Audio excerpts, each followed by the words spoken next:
All right, we're back with part 3 of the 3-part series of learning how to trust yourself again. So if you haven't watched the first 2, be sure to check those out.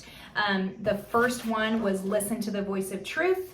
The second one is give yourself the benefit of the doubt. And today we're talking about make a commitment to yourself and keep it. So again, I believe I've mentioned it in all 3 videos, is that we lose that self-trust through repeated self-abandonment. So we're not paying attention to our needs. We're not paying attention to our emotions. We're not paying attention to our experiences. We're shoving it all down as though they're insignificant or dramatic or just not valid. So what we're getting back to is saying, hey, my experience in every way, shape, and form is valid and it matters. And so we're going to start to pay attention to it because if you're not showing up for yourself, if you're not putting your needs first, why would anybody else? They're going to continue to run all over you. So we're learning to set that foundation starting with yourself. And this being about self-trust, you would not trust somebody that says, hey, let's meet for lunch at noon, and then 12:30 comes and they're still nowhere to be found. Or they continue to make appointments with you and they don't show up, or they say they're gonna do something for you and they don't. You wouldn't trust them. And it's the same thing with ourselves. So through motherhood, through betrayal, through even, just basic life of marriage, our needs get shoved down. Our priority, we become last on the priority list. So it's so easy that if anything has to be moved around, it's going to be whatever it was for me. Oh, I had an appointment to go to the gym. No, I'm not going to do that because XYZ. There's always going to be something else that comes of greater importance than that. So what I want to say to you this week is start small. Just make one commitment to yourself and show up every single day for that.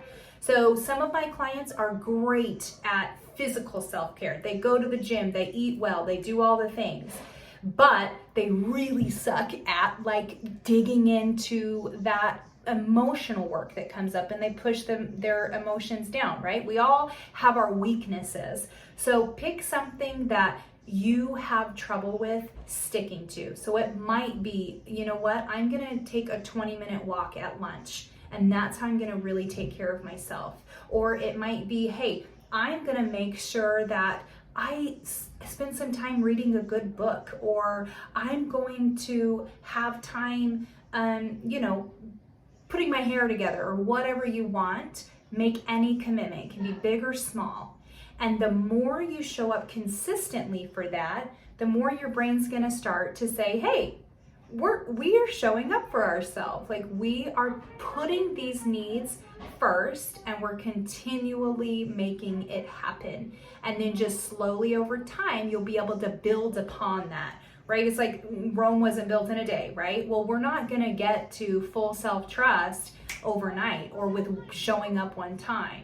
It's got to happen consistently over time. And it's like we're building those ruts in our brain because for so long we've built the track that says, oh, nope, somebody else needs something. Okay, I'm going to abandon myself. And then somebody else needs something here. Oh, I'm not going to show up that thing for myself.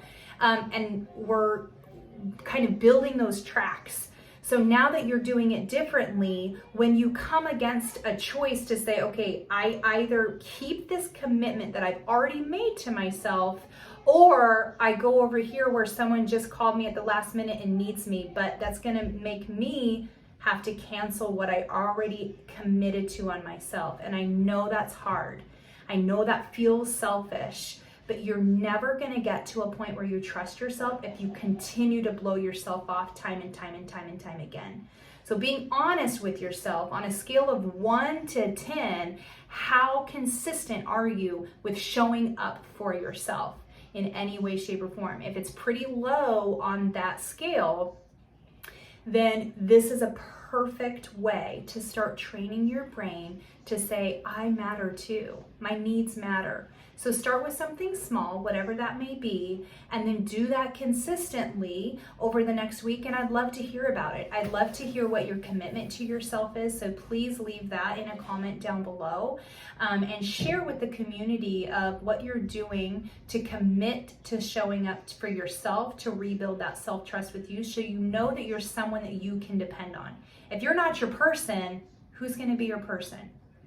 Be your person that really cares about you and really takes care of you and really shows up for you. And that's going to start teaching you more and more that you matter and that you are a priority. I hope to see you out of every single video. I always show this. So, private Facebook group, Live Like You Matter, Healing from Betrayal Trauma, Instagram, at Onita Offield, and then onitaoffield.com is my website.